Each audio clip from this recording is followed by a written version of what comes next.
Good evening and welcome. I'm Sheila Balgobin and I am the Dream Decipherer, and I help you to crack the code of your sleep and dreams so you can sleep sound and dream deep.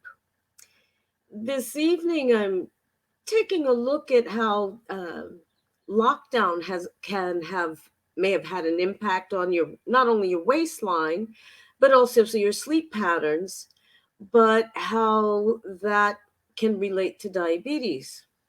So we're going to take a look at that today. And as I said, lockdown restrictions have meant that people have been indoors more, exercising less, though that has been changing lately, but eating more. So it's really a recipe that's ripe for encouraging, at least in some individuals, the development of diabetes. But what does that all mean in terms of diabetes in your sleep? More than you probably would think. Um, their diabetes and sleep problems appear to go hand in hand. Diabetes can cause sleep loss, and there's evidence and growing evidence that not sleeping well will increase the risk of your developing the disease. When your blood sugar is really high, your kidneys try to get rid of it by urinating. So which means you're getting up multiple times during the night, and therefore you're not sleeping well. There was a study that was done, and it reinforces the importance of sleep. And in that, they found that deprivation does increase or might increase diabetes risk after just losing one night, 6 hours of sleep.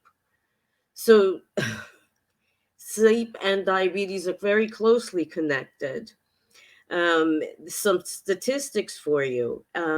Sleep deprivation is considered to be a large scale concern in the United States due to a range of factors, including excessive time on screen. Hello. Artificial lighting, which messes up our diurnal rhythm, our day night rhythm, having busy lives and hectic jobs. So, 1 in 3 Americans do not get the recommended 7 hours of sleep each night. The statistics from the UK are pretty similar. 30%, 36% of UK adults struggle to get to sleep at least on a weekly basis. Almost 1 in 5 have troubles falling asleep every single night. And nearly half of the UK has trouble falling asleep at least once a month. So it's really a problem. And I'm sure if we were to look at statistics worldwide, we would find similar disturbances in other places. But how exactly does diabetes affect sleep?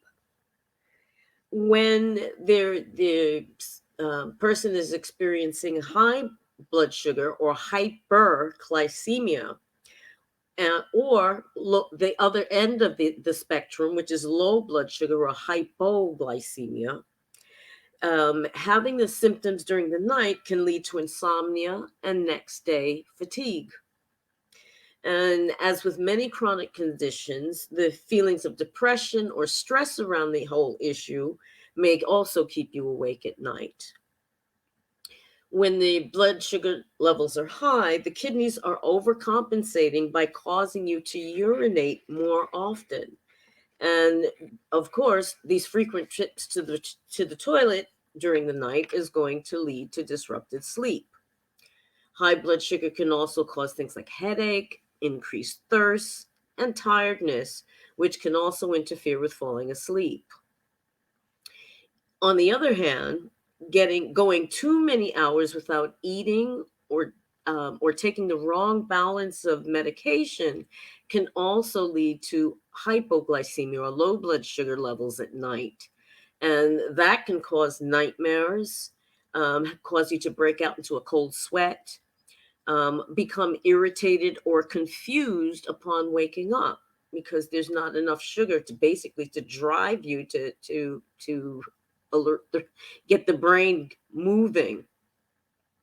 If you were experiencing any of these symptoms, whether it's be fatigue, trouble sleeping, or uh, constant thirst, often urinating, any symptoms like that at all, speak to your doctor or medical professional immediately.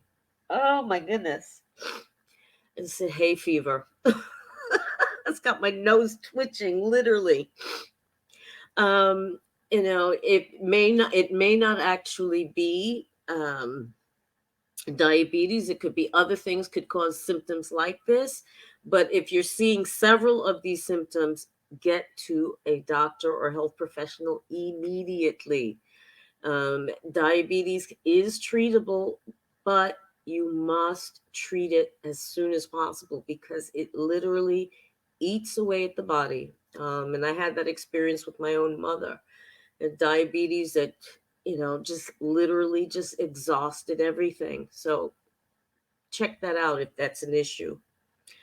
How can you cope with the sleep issues related to diabetes?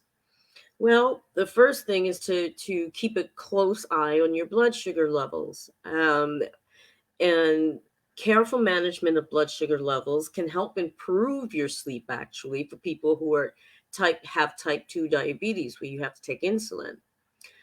Um, Additionally, um, because of the close relationship between diabetes and sleep, good sleep habits are really important.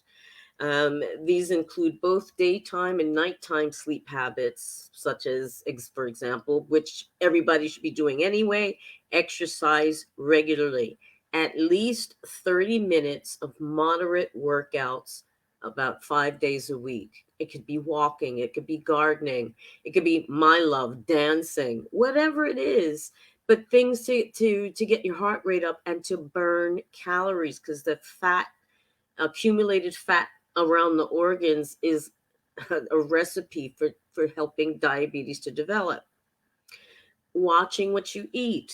Again, simple things. Cut down on sugar, saturated fats, and salts.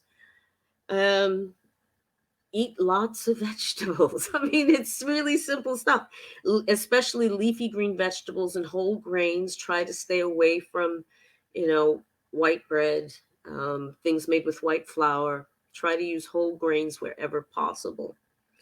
Things like salmon, if you eat fish, and foods high in omega-3 that are natural from um, the plant material or animal material.